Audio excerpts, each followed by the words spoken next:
Hello, hello, hello, everybody, and welcome. It's Monday night. It's the night you've been waiting for. Everybody's waiting for some good free real estate training, bringing in some heavy hitters. Hope you're having yourself a great day, even though we've been having some sad news, with the brother Kobe Bryant. I did want to give a quick moment of silence for him.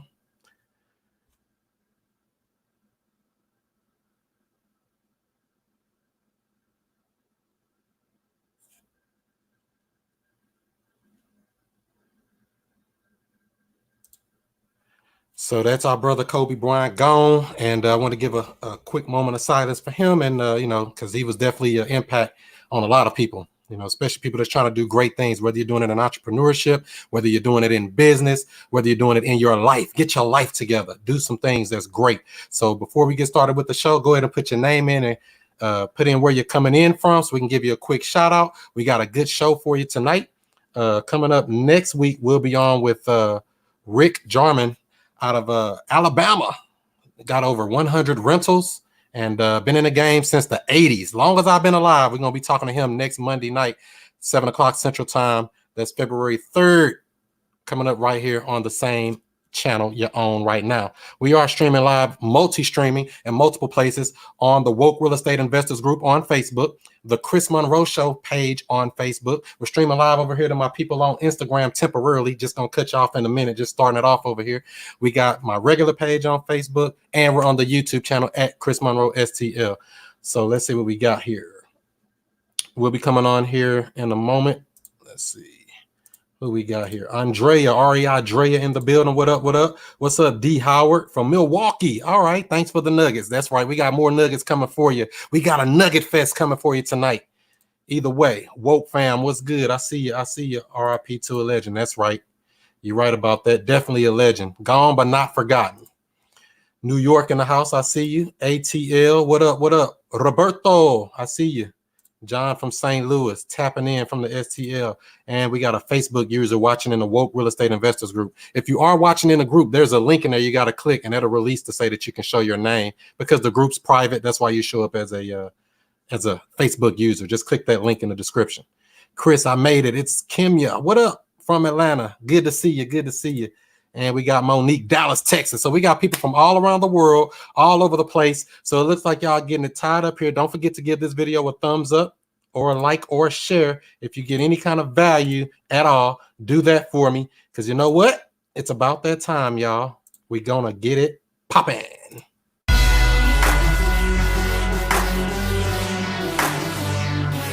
And we have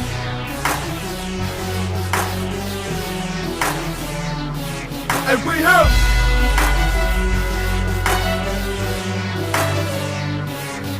have Mr. I Stay Woke, and Mr. I Stay Woke. What's happening? What's happening? What's happening? This is the student master teacher, Mr. I Stay Woke, Chris Monroe, and I'm right back at you with another real estate video. I know you always tuning in for something good, so I had to reach out. And actually, I want to give a shout out to Andrea. She helped make this happen. R.E.I. Drea, shout out to her. She helped make this come together. I got to bring in my brother from down south. You may have heard of him before, down in San Antonio, Texas. You might have heard of Quentin Q Flores, known as Q. What's up, bro? Welcome to the show. What's up, everybody? How y'all doing? Good to have you. Good to have you. See, you got the easiest name. You just put in a Q with a capital Q. Made it easy for you, didn't it? Yeah, man. Yeah, for sure, bro. I appreciate you having me, man. Super blessed. I love St. Louis. I never been, but some great legends came out of St. Louis, especially my boy Dutch Jackson, who be putting on like crazy music and whatnot. I know he goes up to St. Louis all the time, but yeah, thank you for having me, Chris. I'm super excited to help you guys grow your real estate business and show y'all a little bit about what works for me in my organization, and kind of shed some light on the idea of team building in your real estate community. So yeah, man, thank you for having me, bro. Yeah, no problem, no problem. I always try to reach out to heavy hitters in the game that's out here doing deals because people always got a lot of questions like, how do you do this? How do you hire a VA? How do you hire somebody else? Or how do you scale up? Or how do you even get your first deal? All of this is all a good thing to reach out to people who came before me. So for people who may not know, give a little bit of a background, how you got into the game, and what are you doing these days? Of course, bro. Of course. So I started real estate investing in 2012. I just got out of prison. So my journey didn't start until about 2013, mid 2013. I started learning about wholesaling real estate and started learning about business. It's crazy because, the business that I was in before, it ain't like I was like smuggling drugs or anything, but I used to definitely move pounds of pot. And that's kind of where all of this came from. And when I got into real estate, I realized it was the same thing. Instead of looking for stinky weed, I'm looking for stinky houses. So, you know what I'm saying? It was very easy for me to transition into all of this. I went from guru to company and learning and growing and leading sales teams. And, I've been in San Antonio for quite some time.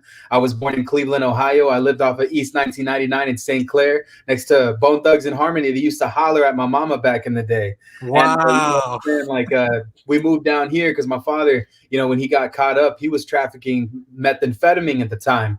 And he got caught up in San Antonio. So, you know what I'm saying? He ended up meeting my mom, and then he had to serve time in Cleveland. And that's where I was born. My mom went all the way over there, and then boom, I was born. So, I've been in San Antonio, Texas since I was about 12, 13 years old.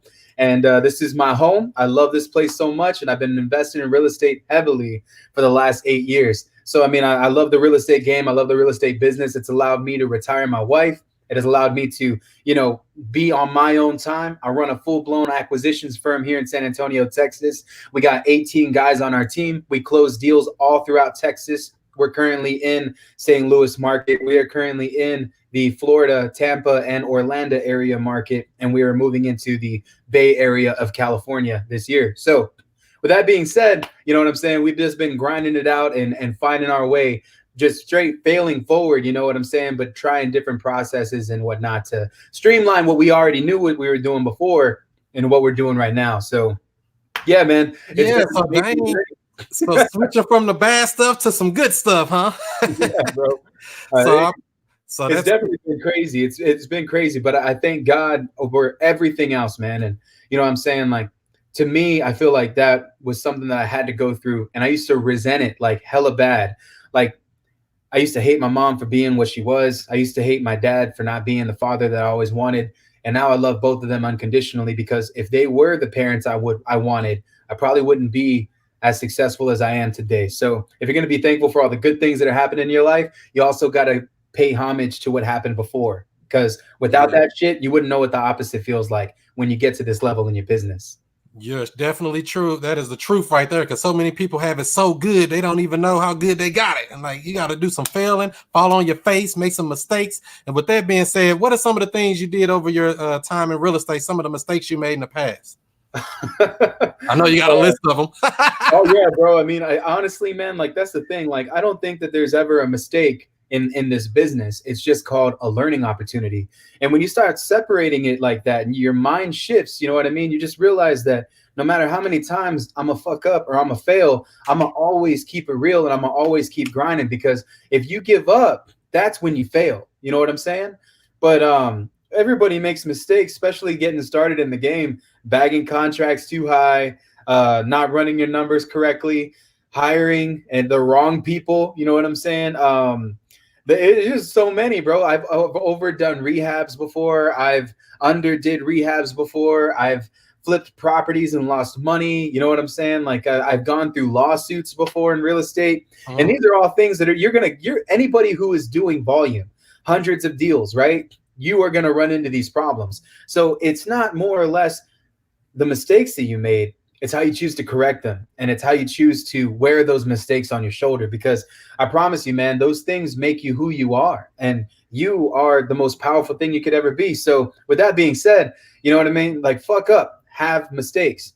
Some people always say, well, that's why I got a mentor, so I can learn from his mistakes, right? But you're still going to make mistakes. There is no mentor that didn't have mistakes. You know what I'm saying? Exactly. You gotta take your own lumps. You guys gotta learn from the hustle. You gotta learn from experience, because that's what's gonna take you to the next level in your business, bro. No matter the category or the degree of business that you're in. You know what I'm saying? So at the beginning, guys, it's not mistakes, it's just learning experience. But giving up, that's the mistake.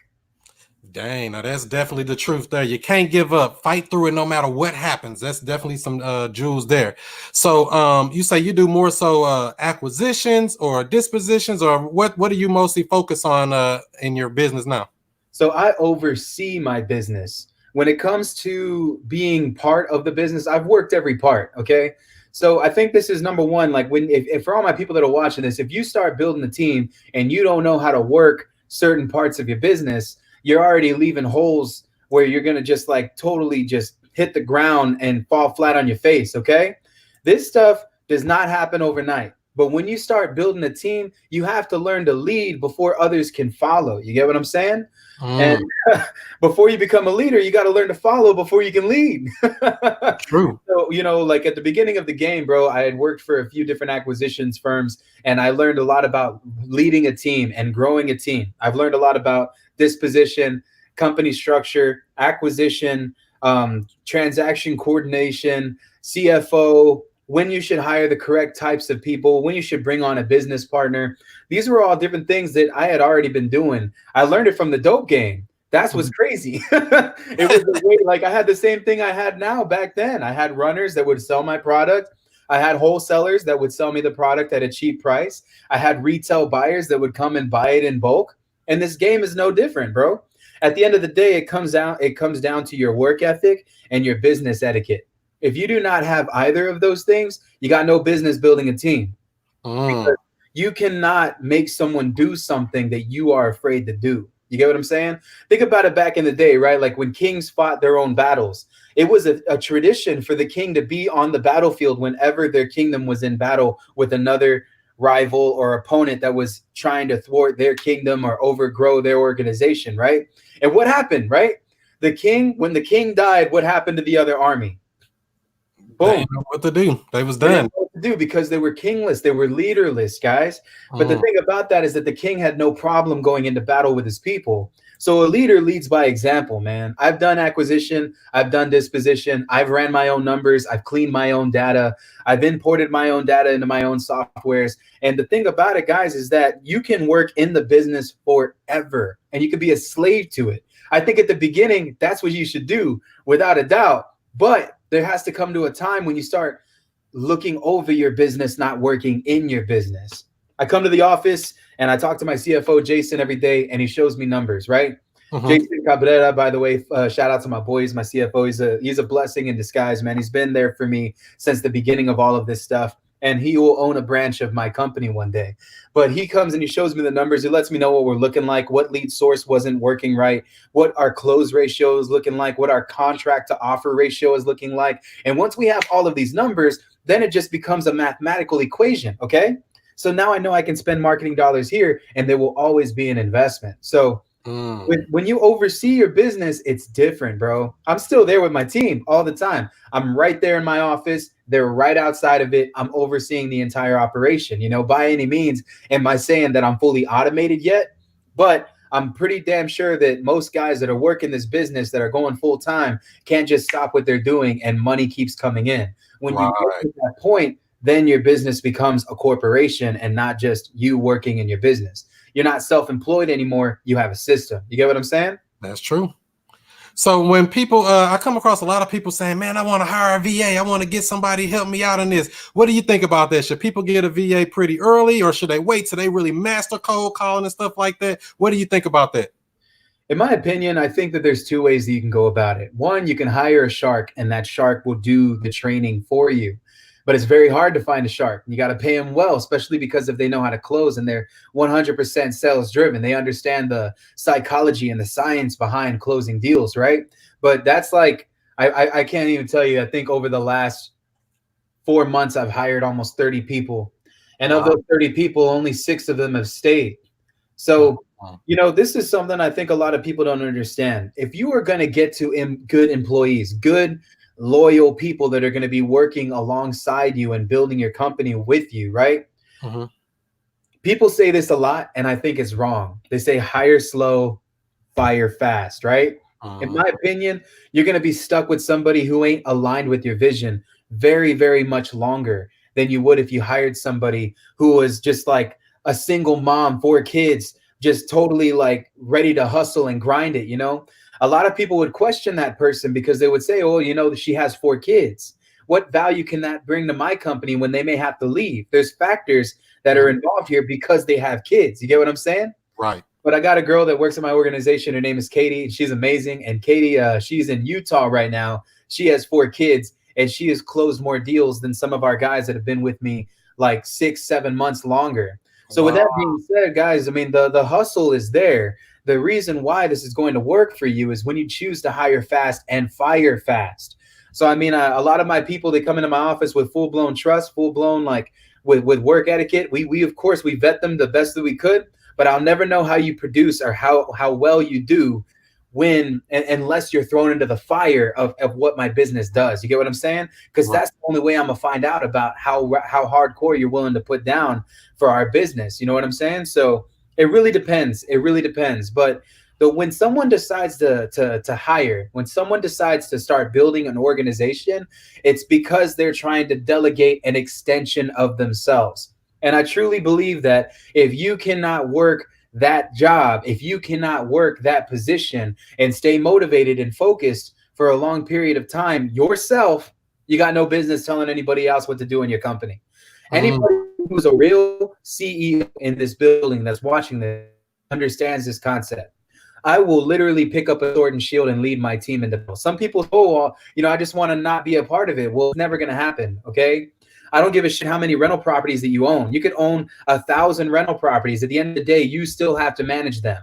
You still have to see them. You still have to collect the rent. So with that being said, the idea of passive income or full-blown automation, it's if it's anything, it's 50-50, bro. It's all smoke and mirrors because you are still going to be involved with your business regardless. So you know what I'm saying? Like at the beginning, guys, that's okay to hire, but make sure that you know what the hell you need your person to do and that you can lead by example before you hire that person. You know what I'm saying? Right. They're going to have questions and say, well, what do I do if I get stuck here? And if you never went through that trial or tribulation yourself to know how to solve that problem, you're going to look like a weak leader, and then they're not going to trust you anymore. You know, you got to look strong, even if you're not. We do this thing every morning, bro, where it's not every morning. It's about 3 times a week. So, you know, for all my people that are hiring and creating a team, number one, you know, first day on Monday, we come in and I go over their sales tactics. I go over the progress that we had within the last week, and I hype everybody up. I rile them up like as if I'm a football coach and we're going into the Super Bowl. You know what I mean? That's Monday for me. Monday is first quarter. If we don't hit first quarter hard, anything can happen second, third, and fourth quarter of the week. And people don't see this way. You know what I'm saying? So you got to rile your people up. You got to get them inspired. You got to get them engaged with what they're doing and really see the vision. So, I mean, it's really hard for somebody, bro, to just stand in front of their group of people and tell them, all right, boys, you know, do this, you do that. Right, tonight we dine in hell, basically, right? It's really hard for some people to do that. But as a leader, you have to have the charisma. You have to have the characteristics of a CEO. You have to be able to lead and follow at the same time. You have to be able to even pick your soldiers up and carry them to the finish line sometimes. We make it together. We don't make it at all. You get what I'm saying? And that's something that a lot of people don't understand. They're so quick to fire when all they needed to do was just grab that person's hand and pull them up a little bit. You know what I mean? Yeah. So there's some people that'll get in your organization, bro. You just know right off the bat this ain't going to work. You know what I mean? If you don't get that synergy right up front, then great. Then you got a good employee. But if you didn't mix and match with this person, or there wasn't some type of level of commitment, then you know what I mean? You might as well just cut the cord before it gets too deep and you start having emotional attachments to these things. Yeah, definitely. Firing people sucks, bro. It does. I hate firing people. I really do. To this day, each one is considered family to me. And if I make a commitment to somebody, I follow through with that. You know what I mean? Like this one, for example, me being on your podcast. Exactly. If I make a commitment to somebody, I'm going to make it a point to show face and be there. And for some people, man, they lack that. They lack that entirely, you know, and you have to show up and be committed to your team. I suck ass at holding myself accountable, bro. Look at me, man. I'm a big dude. I hit my titty. It jiggles for 3 weeks. You know what I'm saying? I cannot hold myself accountable to go to the gym. I work out maybe once a week. I could totally be way more skinnier than I am. It's honestly a, public service at this point. Mm-hmm. My people, right? They hold me accountable. So I hire people because they hold me accountable. I'll go to work for my people because I'm accountable to them. Does that make sense? It makes total sense because I mean that's what kind of inspires me too. I know I'm helping other people, I'm providing people. I don't want to let anybody down. It's like it's not just yourself. When it's something bigger than yourself, you perform a little bit better. That's what I think. Yeah, bro, for sure. And when other people are dependent on you to make an income, your business better be working. You can't bring people into a business that ain't producing income, because then you're gonna have these sales guys here pissed off thinking that it's them when really it's you. So make sure you got your system set up before you even decide to hire, because you can't hire someone when you don't have an actual system where people can come in and it's proven that if they just do the work, they'll make money. So, I mean, when everybody gets hired at an organization, bro, we show them exactly what they're able to do and what people have done in the past. So with that being said, you know what I'm saying? Track the numbers that your team is doing, because that's going to be what you're going to use to hire more sales managers in the future. Most definitely. I would agree with that. If any of you all have questions or anything, make sure to drop it in the comments. We'll try to get to it here while we go through the show here. I did want to ask you, Q, so when you're hiring people, or when you're, like you were just talking about leadership, what are some resources or some books or videos or some people that people should be looking out for to try to learn to get better at becoming a leader? 100%. All of you should just start selling weed. I'm kidding. I'm kidding, man. I'm kidding. That taught me a lot, bro. It's crazy. But when I went to prison, my friend Garrett, who's my business partner, he's been my boy since all of this shit popped off. But when I went to prison, he left a few books with me that really helped me a lot. Because at the time, man, I was so used to fast money, the fast dollar. I couldn't see past anything that wouldn't give me a return now, because that's what I wanted. I wanted fast money, quick money in my hands. It needs to be seeable. I need to be able to visualize it, and boom, it needs to appear in my hand. And that's what held me back, was the idea of instant gratification. And you learn this reading Rich Dad, Poor Dad. You get what I'm saying? Mm-hmm. So, I mean, there's a few books that I read that helped me out a lot. And number one is The Laws of Human Nature. The Laws of Human Nature is a book by Robert Greene, and he wrote the 48 Laws of Power, right? I believe it's 48. But The Laws of Human Nature taught me a lot about how people react to the things that I say and the things that people do. It teaches you how humans make decisions and how you can manipulate your own thoughts into becoming successful. You can almost hypnotize yourself into becoming successful. The second book that I read was called Darren Hardy's The Compound Effect, and it made me realize that I was chasing slow money that had a dead-end path. And that book changed my life and my whole perspective. I started doing things little by little that over the course of time, sustaining these things that I was doing little by little would then build the foundation of which my entire family can now live upon and thrive on. You get what I'm saying? It makes sense. The book that I read was The Laws of Success. That was an amazing book. That is by Napoleon Hill. And then the last one that I read that kept me up at night was Outwitting the Devil, which is one of my favorite books. And it's probably my favorite book of all time if y'all haven't read it. But there's a crazy story behind this book. Apparently, he was supposed to publish this. Napoleon Hill was supposed to publish that book in the late 1930s. And it was too controversial at the time because he goes to hell and he has a conversation with the devil. And it's crazy because the devil has like this hardcore voice in my head, like when I read that book and then listening to the audio, right? Mm-hmm. And when you really tap into this book, it shows you that you can let the devil manipulate you in a way that you'll never be successful. And if you think that the devil's not around, then I promise you that is why your business isn't going to be successful. And that's a lot about vibration and a lot about leadership and a lot of being able to just tap into this energy that's around us. People don't know how powerful energy is. I already know, like you guys that are watching this, I'm impacting you in some kind of crazy way. Like I can feel it. You know what I'm saying? And it's not something that not a lot of people have. It's a gift. We're all given gifts by God, right? When we're born, and you have something special about you. It's just like Chris right here. You get what I'm saying?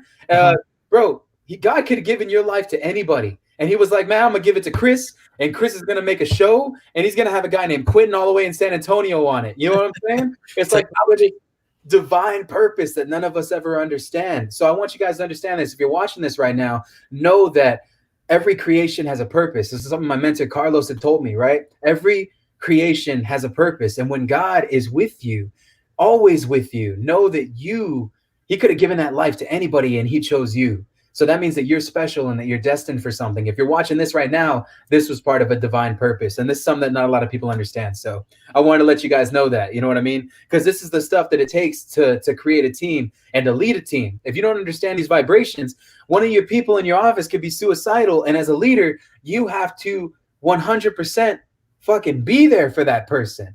And if you're not aware of how you make people feel, you're never going to be successful as a business owner. I 100% stand by that. Dang. So that's some deep stuff right there. So you believe that every person has a purpose? 100%, bro. They do. I don't even believe it. It's a fact. It's a 1000% fact. However they serve that purpose, brother, that's in God's hands, not mine. But I walk that path because I know that with him, my life prospers. I could lose all of this right now, bro. Like I could lose it all. The fucking nice car, the watch, everything, bro. And it wouldn't matter because I'm the richest man in the world because I have this life. Bob Marley said it best, right? When they interviewed Bob Marley, what did they ask him? What did they ask him? He said, "Are you rich? Did you make a lot of money on your music?" And he was like, "What do you mean? When you mean rich, what do you say?" And he says, "You have a lot of possessions." And he says, "You know what? Possession make you rich? I don't know those riches. My rich is this life forever. So I could lose it all and I would still be wealthy because at the end of the day, I have my life, I have my son, and I have my wife. And that is the foundation of everything that I am successful on." That's straight truth right there. And so when it comes to basically trying to build up your team, creating a company culture, how important is it to do that weekly meeting that you was talking about? Is that a real thing that has to be done? It has to be done. Company culture is what's going to make people stay in your organization, especially when things go wrong. And when things go wrong, real estate, if like most other businesses, bro, it has its ups and it has its downs. And if you don't have company culture, people are going to want to come in and work at your office, bro. Dog, you come to my office. I promise you, Chris, you come to my office. I got Super Smash Bros on the TV when deals are closed. I got a giant gong. You ring the shit out of that gong when you bag a contract.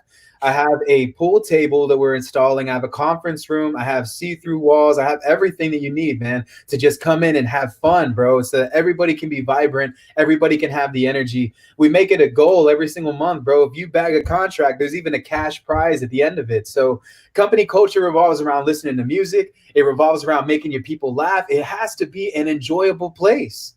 If you're running a business and your guys are paying paid commission, if you don't have something that makes them feel rewarded, or like they're propelling their lives forward, if you're not providing them with the value and the education that they need to be successful, because bro, let's be real here. Any acquisitions company, I don't give a shit how successful your company is. A lot of people are going to leave you, right? That's but true. It's not how they leave you, guys. It's that relationship that you made. You never burn a bridge in this business. So I've had people come and I've had people go, and I'll still love them to this day because they brought so much value to my company. And I learned something about myself that I never would have thought I've ever learned just by being in their presence. And if they take my business strategies and they go and use it, right? I don't give a shit because at the end of the day, my God got me. And I'll know that I did right in that person's life regardless. So company culture is what's going to get people to stay, man. It's all about having fun. It needs to be a welcoming environment. We got crazy stuff, man. You come to my office, I have this giant thing that says hustle and motivate / Nipsey Hussle right there because I love Nipsey Hussle. We have a thing above our whiteboard that says fuck average, be legendary. You know what I'm saying? We have little things everywhere, bro, that just make our office what it is. And if you don't have those things so that your people can come in and grind and visualize, you're not going to thrive building a team. They need to be welcome in this place. They need to feel like this is a place where I know I'm going to grow. This is where I have to be right now. So company culture is everything, bro. If you don't got that, people are going to leave instantly. And you just said something powerful there, having the vision. Is it important to be a good visionary to have a good goal set for the company?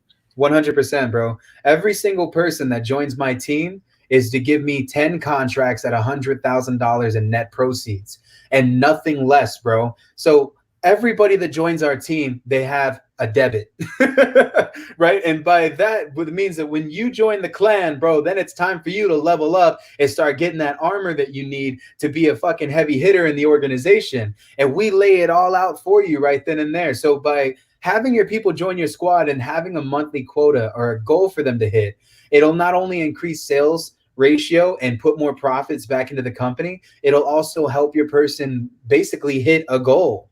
Now, $100,000 in assignments per acquisition partner. We have 18 of them, right? We're trying to do 1.8 million in 1 month. That is my goal for 2020. So, with that being said, that comes with a lot of trials and tribulations. What people don't understand, guys, I set that unrealistic goal for our new people is because the problem with society today is that they set goals and they hit them. I can't tell you, bro, how many times I've lost weight. This is probably the second time I've gotten this fat. And I feel good about it. I'm a healthy fat dude. That's how you know I get money, because I'm eating, right? So you know what I'm saying? I'm a healthy fat dude, but I've gotten skinny multiple times and I've hit my goal, right? What happens when people are losing weight and they hit their goal, bro? You know this better than anybody. Fall right back into the trap. Right back into it, because they get comfortable, they get situated. The next time I go back to the gym, guys, and I'm committed to that level, my goal is to be able to lose 100 pounds. The reason why is I don't think I'm ever going to hit that goal. So I strive for it every single day. So you in your organization, with your company, you have to set specific goals. 10 contracts this week. Boom. This is a team goal. Acquisition, you're handling this, right? All right, $100,000 in gross revenue per acquisition partner. This is what you're supposed to make. This is your projected profits. If you hit this number, there's bonuses involved. You get what I'm saying? So I'm setting people up with an agenda. The last thing that you want is for people to go into your organization and not know what to do because you don't have any structure or agenda. It needs to be a fun environment. Some people, bro, they'll be in their 30s joining your team. If they're 18, 17, they're ready to learn because they don't know shit either. But when you're dealing with somebody who's our age group, between 30 and 40, you're going to know that they need company structure. If they come in and you don't have an agenda for them, they're going to leave. And some people, all they need to do is know how to hit their numbers. If I show you these are what you got to do to get 10 contracts, boom, it's been tracked. It's been done before. These are the specific leads and campaigns that you're going to have to run to do it. All you got to do is put in the work, and your projected profit is between 8 and 13 grand in commissions.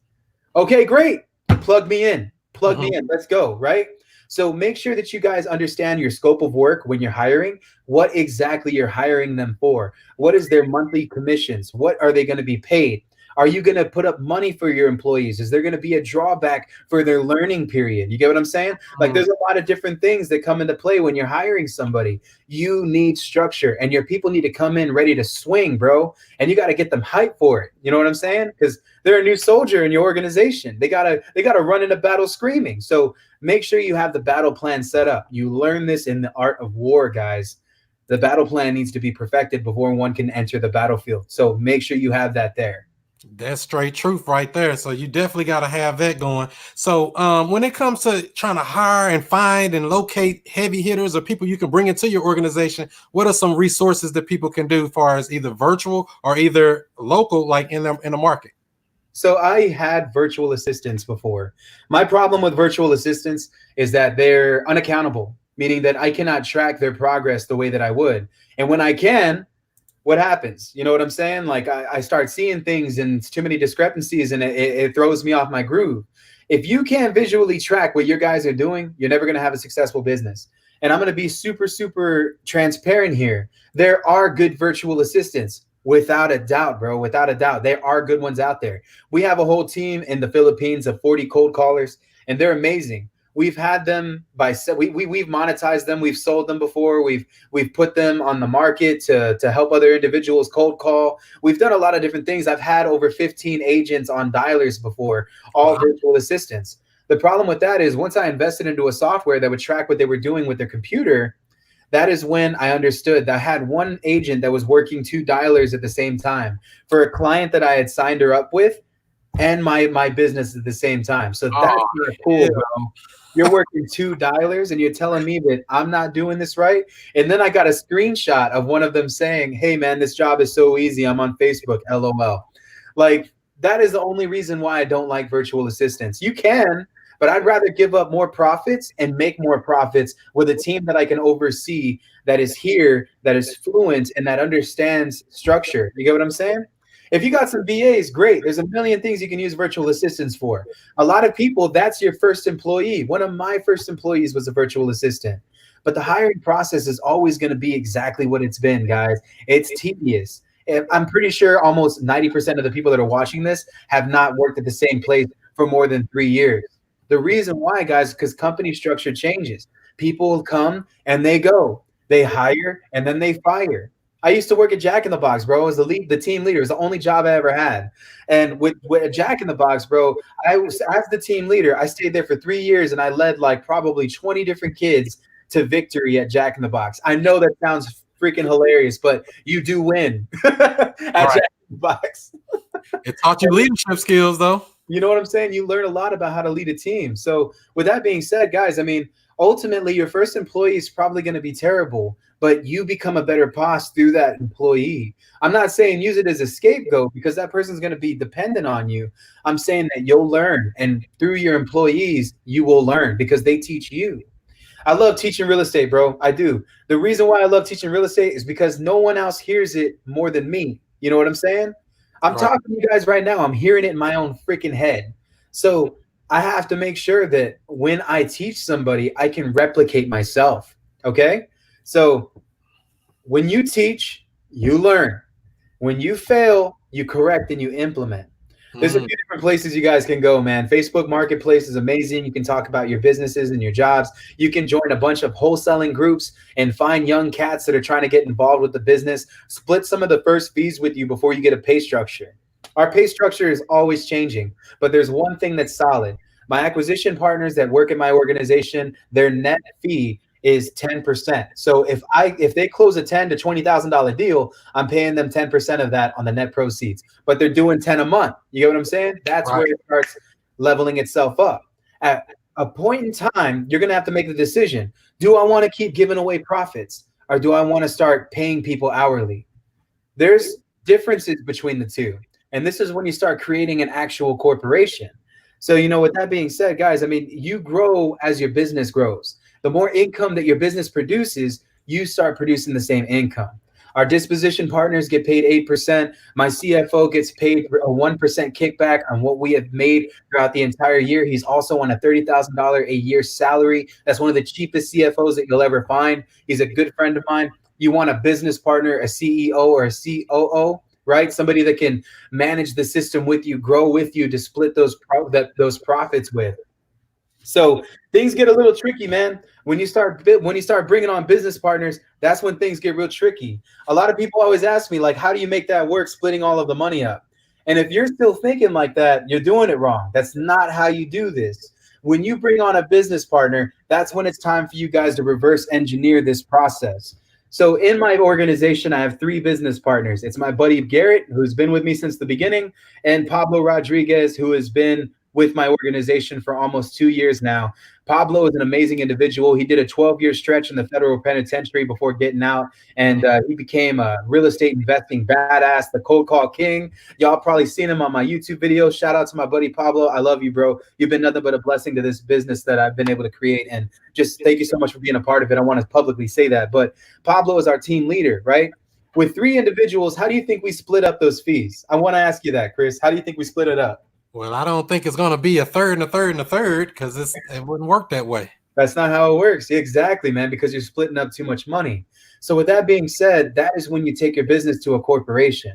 We do what's called a salary. So everything that my company produces, let's say we did, our largest month that we ever did was $330,000 in assignment fees. And that was back in June of 2019. Wait a minute, you just said $330 in 1 month. $330,000 in assignment fees. Wow. I just got done paying my taxes for it today, so it wasn't as exciting as you could think. Right, they taking a third right off the rip. A little less than that, but we don't talk about the IRS on live. Not too much. But with that being said, man, like Pablo, right? Pablo, Garrett, and I, we all lead this organization. We pay ourselves a salary every single month. So we do what's called, in the church ways, reverse tithing, right? Some people will make 90% and then only put 10% into the church, right? In our opinion, our church is our business. We put 90% of our profits back into our church and live off of 10%. So our company in June had produced $330,000 in gross company revenue. Using that money, we put all of it into what we call the money pot. And here it stays. You get what I'm saying? Right. And we pay ourselves a salary every single month. So I make probably $6,000 a month on my business, but I am living very, very beneath my means. I've just been planting my seeds and watering them. Like I said, remember I was telling you guys about the compound effect, right? What you do now will compound. Eat shit for a few years. I promise you it's going to be worth it, okay? Once you live on 10% of what you make, if you can thrive on 10% of what you make, your business will grow and it will flourish like you've never seen it, because no longer are you dipping into all of that money. My mentor told me this, bro, a long time ago. He said, yo, Q, check it out, man. What do you need $20,000 for? What do you really need $20,000 for?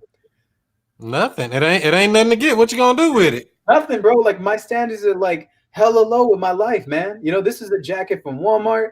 If anything, this is probably the most expensive thing that you'll see on me. Everything else is below my means, brother.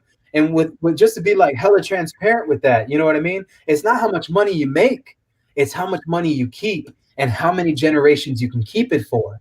And that's where people fuck up, bro. You need to be willing to throw everything that you make back into your company, or you don't believe in it. 100%, you don't believe in your company if you keep all of those profits and proceeds.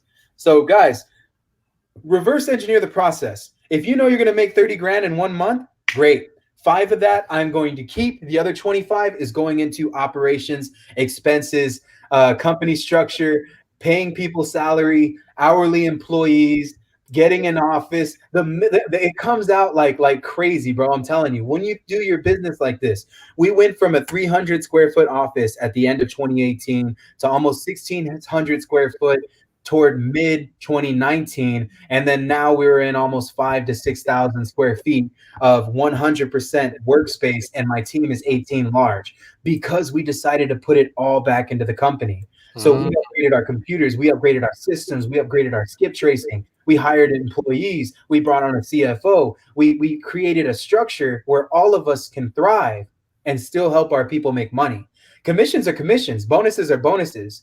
But eventually, in my business, my organization is going to go the hourly way versus the commission way, because you're giving up too much profits. You get what I'm saying?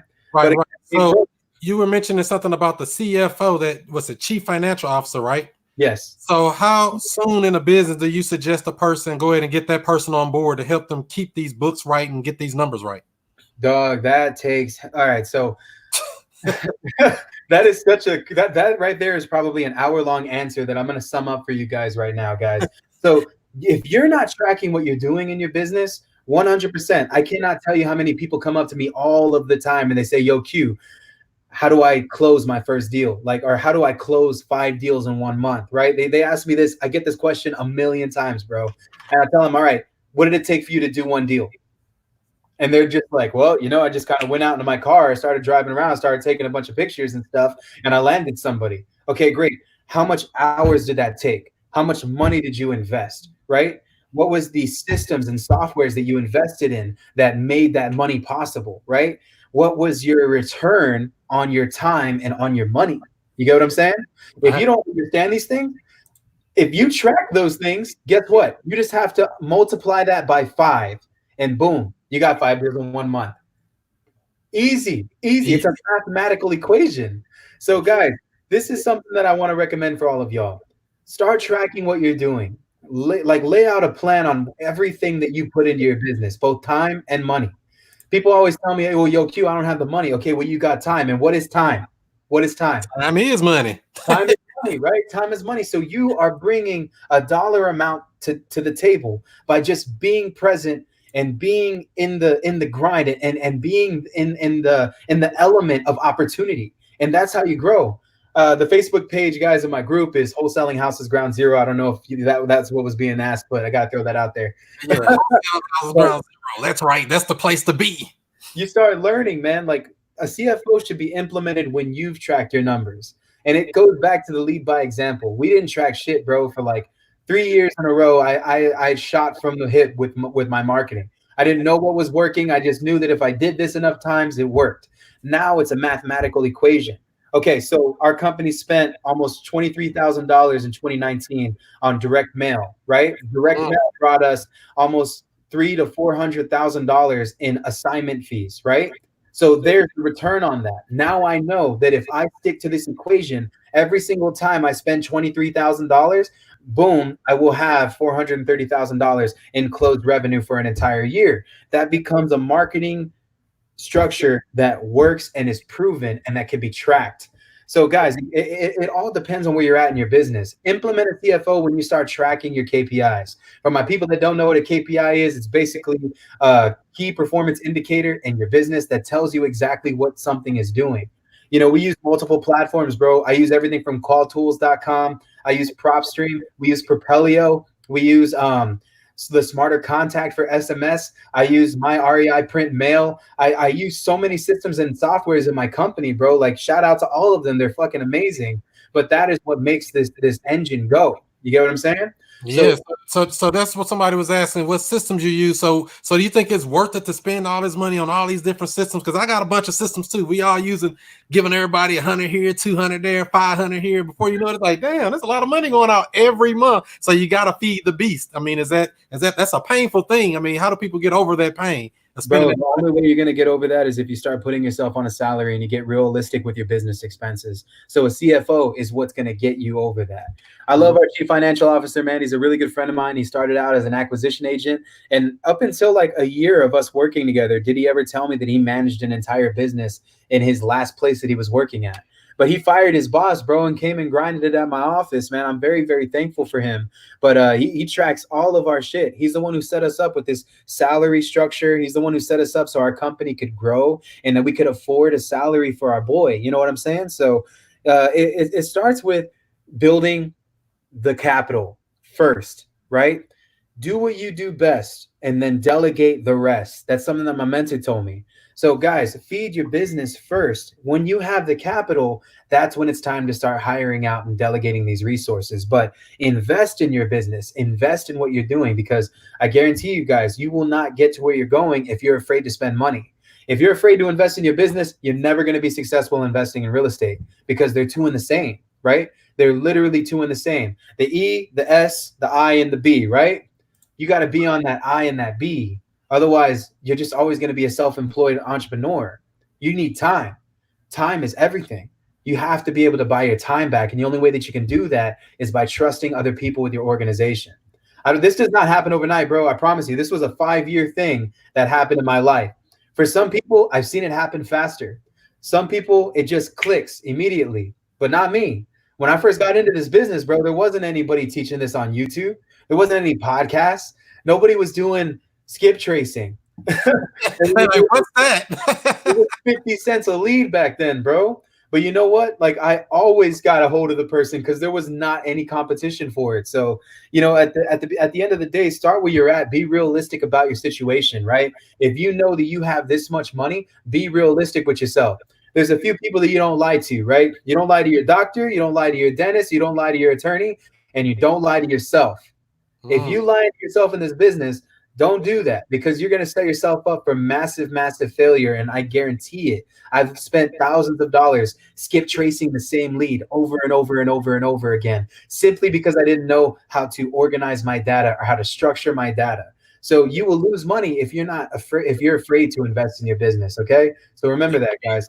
You're right about that. We definitely got to get over that fear. And so that was kind of what helped me get into business quickly, because I came in and started spending money. I spent about $1,000 before I got my first deal. So I just jumped both feet in and said, well, I'm going to get a virtual assistant, see if I can teach them some of this stuff, do the cold calling, because I know I didn't want to do it. And it kind of worked out, you know, fell forward a little bit. It is what it is, bro. I mean, at the end of the day, you learn and you fail forward. And that, as long as you didn't quit, bro, like I tell you, it's not a failure. When you become a failure is when you just gave up. And that is when you know you failed, bro. So anything is possible for yourself in this business if you just fucking put in the work and you make sure that you just don't give up. If you can do that, I promise you'll be successful, no matter the caliber in this business that you're trying to be successful in. I know that's right. Don't never give up. That's good sound advice right there. They said, what's your Instagram? Is real estate _monster, right? Yes, sir. Real estate _monster. Yo, who's Sunshine? Because she giving me all the love right now. Yeah, Sunshine, she dope. She come in here and drop all the jewels and help out with the podcast. Thank you, Sunshine. You the best. Thank you. Yeah, so that's great. So I see it's a couple of ways we can find people, a couple of ways we can do to try to keep people. I know you said back on the CFO thing one more time. How do you find a good CFO? Is it somebody you want to find in real estate, or just somebody that's good at being a financial person, I guess? I honestly, bro, like I'm very fortunate. Ours just kind of dawned upon us, and he's taught us a lot about tracking. A CFO is going to come when the business owner is ready, and that's the thing, man. Like I'm a firm believer that things just don't happen because they happen. I think that there's a firm reason that people come together and they share the same core values and the same dreams and the same goals and aspirations. And for me, I feel like my CFO appeared at the perfect time in my business. I hired him as an acquisition manager, bro. Had no idea he was going to be my CFO. This goes right back, man, to hiring fast and firing fast. I told my boy, hey, man, meet me at my office. He said, okay, what time? That is how dedicated he was to come in and work at the organization. I said, come through 10 a.m. He got off of work at 8 in the morning, worked a 9-hour shift from like 10 o'clock at night to 8 in the morning. Came to my office and we talked about real estate. And he was working like, I'm telling you, probably 14, 16-hour days, bro, going back and forth between his job and our company. And then at the end of the day, man, he ended up firing his boss and coming and working over here, grinding it full time. And we set my boy up. You know what I'm saying? So that didn't just happen by chance. There was a divine purpose for that. For my people that are wanting to get a CFO, you can always find them in ads. You can even hire a VA CFO. It is a real thing on Fiverr or Upwork. Just be really careful who you share your information with, because the last thing that you want is for somebody to give your numbers to somebody that you don't trust and they use it against you. So be careful. You know what I'm saying? For these types of people, yo, like just definitely keep it in mind. A CFO is needed when you scale. I wouldn't even recommend hiring one yet until you understand how to go through your own numbers. That makes sense. That makes sense. All right, like I said, people, go ahead and put in a comments if you have questions. Give this video a thumbs up. Give it a like. Give it a share if you care. We got Eric King watching over here on Facebook. Says, after each partner keeps 10% every month, when do partners split the rest of the profits? Okay, so that's a great question, Eric. We don't keep 10%. We keep ourselves on a salary. If you ask me, my salary is less than 10%. I pay myself 5. I believe Pablo pays himself 47, and my partner Garrett pays himself 3,300. So with that being said, that is money that we take home every single month. We don't split the profits. The profits stay in the company. What we do is considered long-term. This is a 5-year agreement, guys. This is solidified by contracts and partnership agreements drawn up by an attorney who's experienced with corporate structure. So with that being said, when we decided to create our organization, Infinity Cash Offer LLC, here in San Antonio, Texas, we decided that we were going to put everything our company produces back into the pot. When it comes time for our business to liquidate itself, then we go through the notions of our vested time, our vested marketing dollars, and our vested money, and we split our proceeds accordingly. But everything that we make will always go back into the always go back into the pot. There's no split in profits. So everything will keep the machine getting larger and growing. It lets you expand to creating other businesses. So guys, you know, I have multiple companies. I own Wakanda LLC. I own Infinity Gauntlet LLC. I own Q Home Solutions LLC. I own Wholesaling Houses Ground Zero. I also own Infinity Cash Offer LLC, which is a partnership agreement between me and 2 other individuals. I have multiple companies because I believe in multiple streams of income. I monetize every single part of my business. And if there's something else that I don't have, I create a business for that. We have a construction team. We have a cleaning team. In-house acquisitions team. I'm full-blown real estate, bro. My whole business revolves around anything that you need for your business.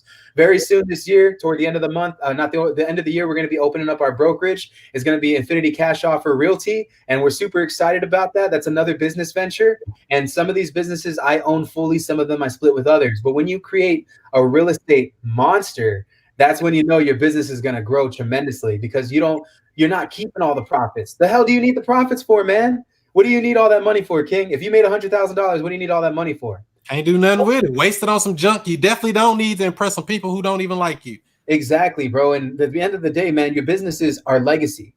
Your business that you create are legacy. People go and they spend the $100K on a nice car or updating their living situation. If you're doing that, you're fucking up. Don't be doing that. Believe in your business enough to put everything in it. This is not something that you learn overnight. Again, I have to say, it's not something that you learn overnight, but you grow into your business. And you just have to be okay with failing a little bit along the way. That's right. Take your lumps, get up, dust yourself off, and try again. Looks like we got another question from Ruse TV over on YouTube. Do you hire people with only sales experience, or do you also want them to have some real estate knowledge as well? Either or, I don't care. If you're willing to come in and you're willing to grind, then let's get this bread. So, I mean, the majority of our guys that do get hired, some of them have sales experience. Some of them, what we look for our people is their ability to maintain themselves in a very, very high volume work environment where they're taking calls and getting told to go fuck themselves over and over again. So call center experience is a major plus. People skills is a major plus, and we critique our sales guys as they join our team. If they have real estate knowledge, I completely don't mind. But when you join my team, there's always paperwork involved. We have all of our people sign an independent contractor agreement because I'm going to pay them out commissions that they're going to keep fully. I don't pay their taxes. I claim their money. So I claim that I paid out that amount of money when it comes tax season, right? Independent contractor agreement is going to be for them to sign when they join your organization. And then immediately you have them fill out either a W-9 or a 1099, okay? Depending on where you're at, it may be different. I'm not your fucking CPA. Don't take my advice right now. 3, you want them to fill out a non-disclosure form, which basically states that all company information is proprietary. And then the 4th thing that you need them to sign is a non-compete agreement that is enforceable by choice on your end. If we have people, and it's happened, bro, where people leave our company, they take all of our shit, and then they go and they try to compete with me. If that's the case, I'm going to take your ass to court. It ain't my first rodeo. How long of a term do you put on that non-compete? A year. 1 year, so okay. A lot of people will do it differently, but we are in multiple markets. So with us, my non-compete stretches out between San Antonio, Austin, Dallas, and Houston, and anywhere between those vicinities. I believe it's 100 miles out of each way. So it just depends, man. You know, just protect yourself. If you're going to hire people, don't be afraid to share the knowledge that they need to become successful. But at the same time, don't be afraid to build leaders in your organization either, because at the end of the day, man, you need leaders, because your leaders are going to be there carrying your business when it comes time for you to say, you know what, I got to catch my son's football game. It's his first football game. I'm not missing it for the world. Great. I got you. Go forward and take care of that. I'll bag these deals. Get some income flowing in. Our revenue this week is going to look like this. And when you get people like that, bro, then you just hit the jackpot. It's your job as a business owner to keep that person around and feed your employees well, okay? Feed them good and make them good and make them want to stay and play. Somebody over on the Woke Real Estate Investors group that didn't click that link in the description so they can show their name says, what are some ways that keep you on point documenting your systems? Yeah. So we have what's called a custom relationship management or customer relations management, which stands for CRM. And a CRM is a system that I use in my business. I use Beast Mode. It's a Podio-based system. And our CRM allows us to basically integrate it with other softwares that we're using and scale our business up. Our CRM is there to track our key performance indicators on each marketing piece that comes out. So if you guys are interested in getting a CRM for your business, I wouldn't recommend it, guys, until you're doing numbers every month. If you're barely doing one deal, you got no problem. You got no business getting a CRM. A CRM is for somebody who's now starting to scale between 3 and 10 deals a month. If you are at that level, then it's time for you to start tracking your volume so that you can understand what works. But a CRM is going to show you exactly what you're spending. It's going to show you how much lead flow. It's going to manage your lead flow for you, and it's going to be able to integrate with all your other software. So my PropStream account, my Propelio account, my call tools, my SMS, my dialer, my pay-per-click campaign, everything flows into one source, which is my CRM. And through that source, I'm able to see numbers. Not only that, but some of the softwares that I use also have some KPI trackers. It's a never-ending wall with KPIs. I can tell. That's why I said I need a CPO, a CFO. Y'all do this because this sounds like a bunch of craziness to me. It is. There's a pretty cool thing that you can do. If you can't look at Podio like me and you'd rather visualize your statistics, there's a company called Plecto that will make your Podio visual and throw it on a TV in front of you, and it'll track company growth. So whenever anything changes in your CRM, it'll show up like, boom, congratulations, Jason, at $100,000 a month. And their profile picture will pop up on the screen, and then confetti flies out and music starts playing, and you can customize it. And it shows graphs on where you're at in your company. So if I walk in and I'm like, CFO, where are all my numbers at? Check out the TV queue. They're right over there. I just updated them this morning. And boom, Plecto is just showing me exactly what my company's doing. And it's visual now becomes a team-oriented goal. And all of our guys can see it because it's there. Have we hit our company goals? What's stopping us? And we address those problems accordingly. So invest in a CRM when you have scaled your business. That's when you got to do it. That's smart. That makes sense. Miss Robinson here. I know she heard you say you're in multiple markets. Are you hiring for any positions in the Tampa market or any of these other markets you're in? Always hiring. Not locally in those areas, guys. All of our team is virtual. We close houses without looking at them in Tampa and Orlando. So with that being said, we will plan to build offices out there as our organization grows. But the next office that we're opening up is our favorite market, which is in Houston. But Ms. Robinson, I'd love to talk to you more about it. Maybe there's something that we can work out where maybe you can come and see some of our deals and take some photos of our houses for some money, or even bring a buyer to one of our deals. We're always open to joint venture and stuff, but we're not currently hiring in anywhere that isn't San Antonio.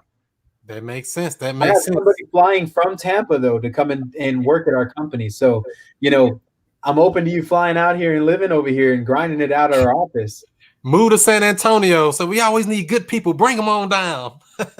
So yeah, in San Antonio, I know you got an event coming up. What's going on with that, Q?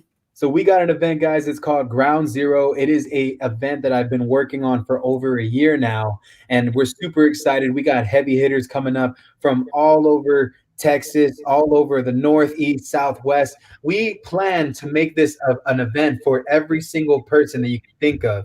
So we got Max Maxwell coming through. It's my boy out in North Carolina, Charlotte, and he's just killing the game. Everybody knows who Max Maxwell is in the wholesale industry. We got my boy Carlos Reyes, Alex Steins, and Sal Shakir, the all-in guys. The all-in guys, the largest month that they ever did was $760,000 in assignment fees.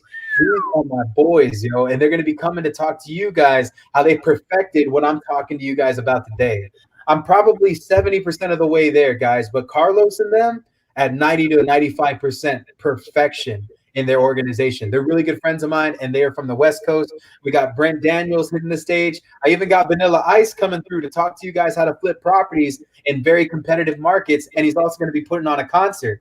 So yeah, man, it's amazing turnout already, guys. I mean, we've sold a crap ton of tickets, and it's going very, very well. It's already a blown up event, and I'm trying to pack the room. So you know what I'm saying? If you're watching this, guys, go to www.thisisgroundzero.com and use promo code Ground Zero and get yourself 15% off of your tickets. I'd love to see you and meet you personally. All those guys that are signing up as VIPs for our event, they get to come to my office and see my organization and meet my entire team and really just pick our brains on how we've been able to scale our business and grow our company. So you know what I'm saying? What are the dates for this again? It's February 27th through the 29th. It's a 3-day event, guys. So Thursday is our expo day. It's all about our vendors that day. And then Friday and Saturday is the actual convention. We got RJ Bates. We got Dutch Jackson performing, STL's finest. You know what I'm saying? We got so many people coming through. We got Elijah Rubin with the Fire Damage King, Nicole Espinosa short sale. I made it a point, bro, to grab everybody from the West, the East, and the North and bring them down South, bro, so that we can have tacos together and talk about real estate. Because that's what it's about. And eat some barbecue. You know what I'm saying? There you go. You can't go wrong. Taco, real estate, all mixed together with all these heavy hitters. You can't go wrong there. Yeah, I was able to meet Carlos Reyes when I went out to Vegas. Good guy there. Definitely some heavy hitters out there. They doing big numbers. You said they did 760,000 in 1 month? I was there when it happened, bro. I was there. Oh my gosh. It's a freedom event. I was super excited. They invited me over there to come and hang out and stuff, and they gave me some game on their business. So, they're really good friends of mine. I consider Carlos a huge mentor, spiritually and financially. He's really taken our company with just a few pieces of advice to a whole nother level, man. So if I want Carlos to bless you guys the same way he's blessed our organization, and I want Max Maxwell to come down here and meet all of you guys. He never really comes to Texas, so this is like he did last year for his Week Live event, but that was his own event. You know what I mean? He's going to be doing a new one here. I believe, where in Atlanta, right? Shout out to my boy Max, by the way. He's having his event, We Live, in Atlanta, Georgia. I believe it's next weekend. Y'all be excited about that because he has some heavy hitters on there as well. But I'm super excited to bring him down here to San Antonio, man. So I think it's that season, right? It's the season to do some traveling. If you're just sitting in the house and mad at the cold, go south and go to somebody's event. There's too many hitters in one room, bro. Ain't nobody got a lineup like mine. I promise you, dog. And with the amount of people that are going to be in one stage, being able to have the time to share their value and teach you how to scale your business. We're going to be teaching people how to do 6 and 7 figures in their wholesaling organization. So just wholesaling. So, I mean, we're going to be talking about creative finance, flipping, all kinds of stuff too. But this is for all my people that are at ground zero that are trying to get to these levels, man. Because I ain't nobody special, bro. I've been at ground zero before. I've been broke as fuck, and I've had to borrow money just like anybody else. I never even made it past my freshman year of high school. I've been in prison. I've fucked up my whole life, right? And I was at ground zero forever. If someone like me can make it, let me show you at ground zero how you can make it too.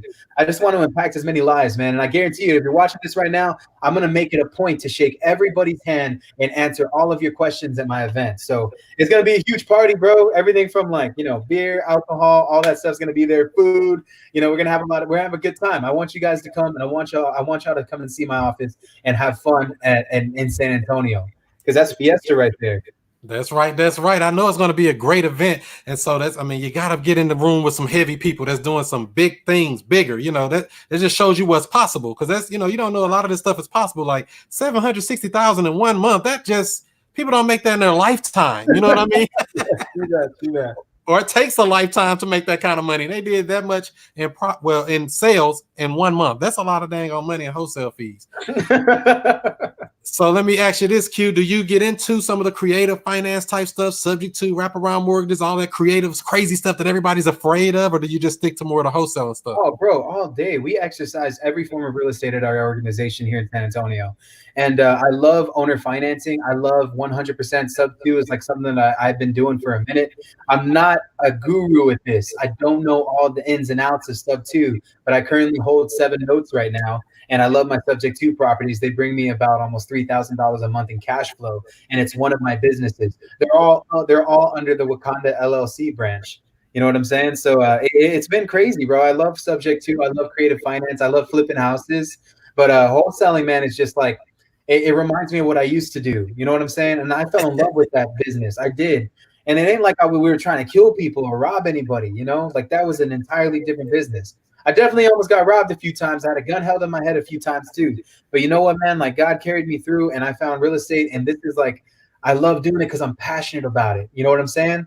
Like right. Eventually, guys, the goal would be to own thousands of real estate, thousands of pieces of real estate. You know what I'm saying? And I think that's an amazing goal to have. But always remember, this business is a lot of smoke and mirrors, yo. It's a lot of shiny object syndrome. Because a lot of people are going to say, master this, master this, master this, master this, master this, right? You need to figure out what works for you and go all in on what works for you. Because at the end of the day, man, you have to figure out how to take care of you and your family. You know what I'm saying? Like, bro, like everybody in this world is going to leave you one day. That's just the reality of it, right? But no matter what, you are always going to be stuck with you. To the day that you die, you got you. You get what I'm saying? So you got to love yourself, and you got to be patient with yourself. And you got to make sure that you take care of yourself. I love my wholesaling business. I do. But I also love building my real estate portfolio. I love playing video games. I love playing card games. I'm a huge nerd. You know what I mean? My son's middle name is Anakin. I'm a huge Star Wars fan. You know what I mean? Don't forget who you are in this business, bro, because I truly believe that that's why I was successful, man. I just didn't want to fucking be this person that everybody thought I should be. And I stayed true to myself. So take care of you and love you. And I guarantee it, man. The shiny object syndrome stuff, it's all real estate at the end of the day. Get what's yours and find something that resonates with your spirit and what you're wanting and go all in on that. And you won't fail at it, I promise, because your heart's in it. That's right. When you're doing what you're supposed to be doing and work on yourself more than you do on a job, you can't do nothing but win. Let's see here. Charla out on the YouTube channel says, in your opinion, as a beginner, what is the best real estate market, Q? Everybody asks this. Your best market is where you understand the neighborhood, guys. So, I mean, a lot of people will tell me, like, what's the best market to invest in? They're all the same, bro. But what's going to separate you from your competition is have you lived there long enough? Do you understand your streets and your community? People say San Antonio is a dead market, bro, because we're so small. It's such a large city, right? But I've been here, bro, for over 15 years. I know this city like the back of my hand. And with that being said, I know how to tap into the community. I know how our people think and how our people work. I know how we move with our community, right? Like when Spurs are playing, Right now, it's a big thing for me to write "Go Spurs Go" on my bandit signs, and in between that, I put "We buy houses." You know what I'm saying?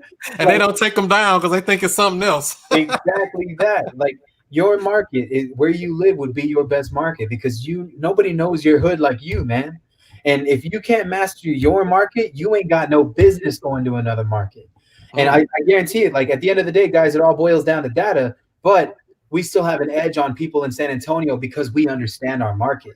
People don't wholesale in San Antonio. Like I talked to my boy Donovan Ruffin, who's going to be one of my speakers at the business. He said, bro, we stick in Dallas, but he lives in Dallas. So it makes sense, right?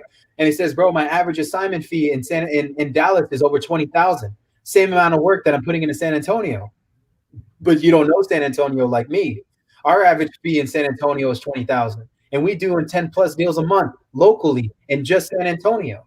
So with that being said, guys, the best market is in the eye of the beholder.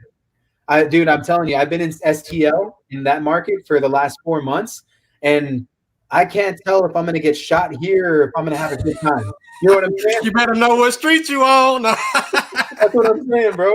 And I love St. Louis, bro. Like my boy Pat Hilton is from St. Louis, right? Yeah. And the thing about it is I don't know St. Louis. I put a deal on contract in St. Louis. Apparently, this was the gutter of the gutter, but it was a 3-bedroom, 2-bath, 1,400 square feet, and I put it on contract for 10K, bro.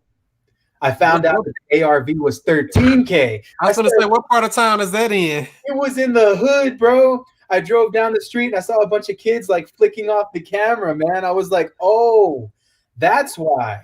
So I guess it was the worst hood in St. Louis. I'm not sure what hood it was, but yeah, you know, my first deal was like that. I got under contract for 9,500 and actually for 7,200 and sold it for 9,500. You got to sell them in the hood for about 10 grandish if they're livable. You know what I mean? Yeah, I was thinking about buying it and maybe doing like a lease back or like a rent to own situation, but I don't like buying anything I can't drive to, bro. And Texas is crazy. Texas is like 10 St. Louis's put together, bro. We're huge. You can stay in Texas and make a killing. Dallas is insane, bro. Dallas, DFW, Arlington, Houston. You have everything from Candyland all the way to the Woodlands, and it's just like it's wild, man. Like when you start getting under the markets, it all boils down to data, yes. But if you don't understand Houston or Dallas, you ain't ever lived there. It's going to be harder for you to get into those markets. So the best market would be where you live. Start where you're at, perfect the system, and then go into another market.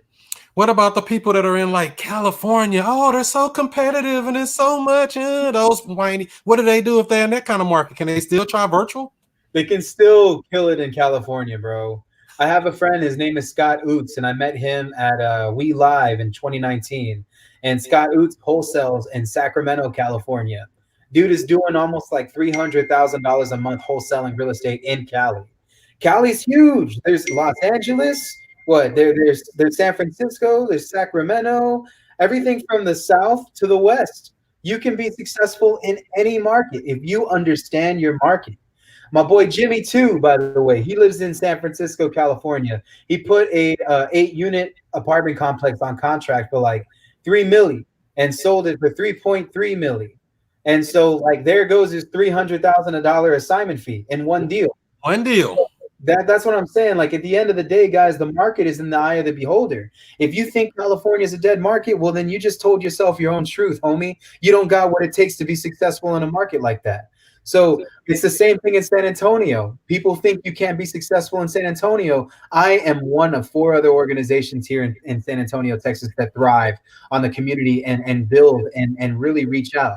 Every Thanksgiving, bro, we do our turkey drive. We did our last one. We gave away almost 600 turkeys, and we connected with the community. We were able to find houses by doing this and serve our Lord and serve our community and help families by eating. You know what I'm saying? And then we did our toy drive in December. This is something that we do every single year. You have to understand your community. I got a friend. His name is Kenny. He kills it in Vegas, one of the worst markets that you can be in. Hey, I like Vegas when I was out there. You said it's bad? Vegas is an amazing market, but people say that it's a dead market. Oh, because of how small it is. And I'm telling you, like, you have investors that'll spend $600,000 to make $13,000 profit on a flip. So with that being said, how do you thrive in a market like that? My boy Kenny has it down to a science. Apparently, the vacancy list in Las Vegas, Nevada, is at an all-time high right now, and the hoarder houses are at an all-time high. So He created a company called Trash Out Pros. Shout out to my boy Kenny, man. Trash Out Pros, and Kenny literally markets his business to clean up hoarder houses and junk out houses. And in doing so, he also finds leads by doing this. And then he'll buy those properties. Oh, you need me to clean it? Okay, great. Well, what are you going to do with it when I'm done cleaning it? Let me buy it too. Boom. You see what I'm saying? As is, full of trash. I love it. Get creative. That's what you got to do. If you think you're in a dead market, well, you already sold yourself, boy. You already closed your own self. There is no such thing as a competitive market. It's in the eye of the beholder. Anybody can thrive. You just have to bloom where you've been planted. If you're in Cali, goddamn, like God put you there for a reason. Thrive. You know what I'm saying? That's right. They said that house you got in St. Louis must have been north side, most likely. It had to be, because that's where I did my first deal at. But I was like, hey, I never met the seller, never met the buyer, and I did the whole deal from sitting right here. So I can't be mad at that. So let's see here. What else we got? Sacramento, California. Let's see here. I think we had a couple more questions here. We're over an hour in. So if y'all got any other questions, drop them in so we can get up out of here and do some more stuff. I probably got time for like just one more, boss. I got to head out and have dinner with my wife. All right. So I guess in closing, if anybody have another question, where do people connect with you? I know you mentioned it earlier a little bit. Your social media, your event, your website, drop all that data and anything else, any other jewels you want to drop on people that's heavy that need to hear. Of course, guys. You guys can follow me on Instagram at realestate_monster. I post tons of content there to help you guys grow and really just like, you know, I'm all about growth, man. So let's just get your business to the next level. You can also join my Facebook group, Wholesaling Houses Ground Zero. I'd love to meet you and talk with you and help you with your business. I'm most accessible there. You know, you can also subscribe to my website, www.thisisgroundzero.com. And you can also go to groundzerotickets.com. And groundzerotickets.com, I have your first deal blueprint there. It's 100% free. If you're trying to get into this business and you still haven't gotten your first deal, I drew out the blueprint and a plan of action for you with places and resources for you to get your leads, your systems, your softwares. It's all at groundzerotickets.com. I look forward to seeing you guys at This Is Ground Zero, man. I'm just, you know, thank you so much, Chris, for giving me this opportunity to be on your show, man. I've heard nothing but amazing things about you, bro. And I can't wait to meet you next month if you're coming down to my event. Yeah, I know that's right. And I appreciate you too, brother, for coming on, taking your time out of your schedule, running your business. I like to see people doing great things, highlighting it and showing other people that this is possible. Real estate is definitely life-changing, and I appreciate you coming on as well. Thank you, guys. Thank y'all so much for tuning in, man. And y'all can hit me up after this, anything that y'all need. Just give me a ring on my phone or whatever. And yeah, man, I'll make sure I get back to you. Just message me on Facebook. That's right. Easy to reach. Appreciate you, bro. Thank you, man. All right. That's how we do it, family. Each and every Monday night, we try to bring in somebody here that's going to show you something great, to teach you something you may not know, to open up your mind to know that you're great as you can be. That was Quentin Flores out of San Antonio, Texas, dropping jewels on you like no other. Don't forget, we'll be on next Monday night with Rick Jarman, Real Estate Old School. Been in the game since the 80s. It's going to be talking about how to last long as a real estate investor, how to hire and manage contractors, improving home flipping tips, because he has over 100 rentals. Woo, wouldn't want to have that many rentals myself. I'm scared. And like I said, tonight's show was about this here, creative real estate training. Learn how to build a team you can trust and find out how you can create a winning company culture in your business. There's his website and his real estate_monster on Instagram is his name there as well. If you're looking for contracts, cool gear, or coaching, make sure you go ahead and check out wokerealestate.com. wokerealestate.com. That's what we do and show each and every hold on, let me take this off here. That's how if you need contracts to do any type of deal, cool gear, you're looking for some hats or shirts or any kind of cool stuff, or coaching, you need somebody to hold your hand through these deals. You're like, man, I've been studying, but I always tell people to go do some study, get you some groundwork first, learn some of the basics first, and then reach out and say, you know what, I think I need some more stuff. Go ahead, then go to wokerealestate.com and get you some coaching and let me help you out. Let me see what else we got here. Like I said, if this video gives you any type of value, any type of anything, make sure you give it a thumbs up, give it a like, give it a share to somebody who needs to know this stuff. Thank you. Thank you, Charlotte. Thank you, Eric. Thanks, everybody. Thank you, Sunshine. Staying woke. You better stay woke or you'll be broke. If you need leads, more leads than you can even process, wokesource.com. That's the website to get you a free 7-day trial to check that out. And also, let's see, the other thing is don't forget to get that free JV agreement. Text JV to 31996 to get the free JV agreement, the free joint venture agreement. It's a contract you can use to work with other wholesalers, other real estate investors, real estate agents, anybody that's working with, they want to have some paperwork because, you know, the paperwork makes that paperwork. Check that out. Go ahead and get the free JV agreement by texting JV to 31996 and we'll get you that out with no problem. Other than that, any more questions, comments, concerns before we get up out of here and do some more woke stuff? Let's see what else we got over here. Thanks. Yep. Thank you, Bruce. Thank you, everybody. Oh, yeah. And follow me on all social media outlets at Chris Monroe STL. That's Snapchat, that's Twitter, that's Instagram, that's Facebook and YouTube with over 100 free videos talking about real estate. Come learn everything from the rooter to the tutor right there at my YouTube channel at Chris Monroe STL. It's a whole playlist there. Thank you. Appreciate all of that. Let's see here. I have my We Live badge still too. Really? You've been holding it. So with all that being said, I appreciate you all. Go out here and crush it. Get you some deals. Get you some people. How many people have you talked to today? How many people you going to talk to tomorrow? How many people have you helped? How many problems have you solved? If you ain't solved any problems, don't expect no check coming your way. You got to solve some people problems. That's my word for the day. So do what you do. Be who you be. And I'll see you before you see me. Peace out, family.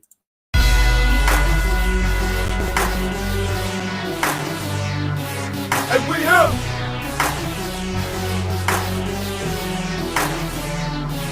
And we here.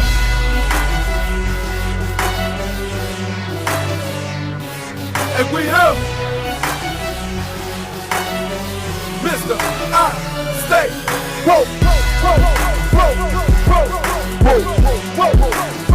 And Mr. I stay